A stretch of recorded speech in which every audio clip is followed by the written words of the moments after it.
বিকালে তো প্রার্থী ঘোষণা হয়েছে। আমরা প্রচুর খুশি। প্রার্থী আমাদের আশা ছিল যে আমরা ভালো প্রার্থী পাবো শ্রীপুর বিধানসভার জন্য, আর সত্যি আমাদের নেতৃত্বরা সেটা ভেবেচিন্তেই আমাদেরকে প্রার্থী দিয়েছেন। আমরা সকলে অনেক খুশি, যার জন্যই 2 ঘন্টার মধ্যে আমরা শুরু করে দিয়েছি রুদ্রনীলার নাম লেখা এবং দেওয়াল লেখা শুরু করে দিয়েছি, যাতে আমাদের আগামী দিনে লোকের কাছে প্রচারটা আরো বেশিভাবে করতে পারি যে রুদ্রনীলা এত ভালো প্রার্থী আমাদের যে পেয়েছি। আমরা সকলে আপ্লুত। প্রশ্ন উঠেছিল সেক্ষেত্রে রুদ্রনীলা তো আপনার সবারই ছিল, এই কতটা অ্যাডভান্টেজ পেলেন?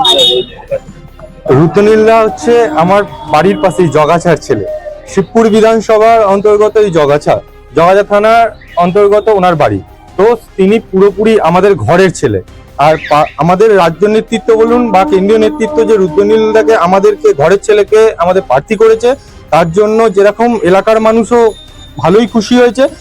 আর আমরা তো সমস্ত দলের কার্যকর্তারা আমরা প্রচুর খুশি এটাতে।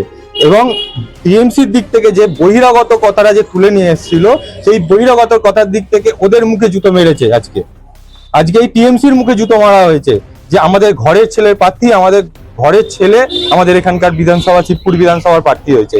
এবারে এই ইলেকশনে, বিধানসভা ইলেকশনে তৃণমূলের মুখে জুতো মেরে এটাই বলবো, 4 মেতে টিএমসি কে বিদায় দিচ্ছি এবং শিবপুর বিধানসভায় ভারতীয় জনতা পার্টির প্রার্থী রুদ্রনীল ঘোষ দাদাকে 50,000 ভোটে আমরা লিড দেবো।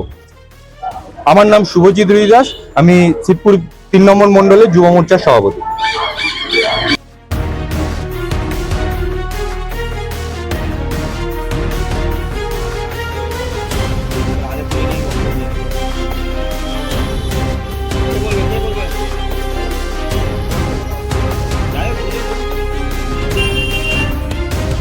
जिंदाबाद जिंदाबाद जिंदाबाद जिंदाबाद जिंदाबाद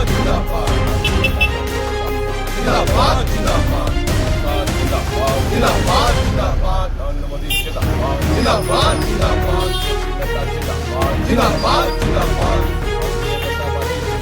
जिंदाबाद जिंदाबाद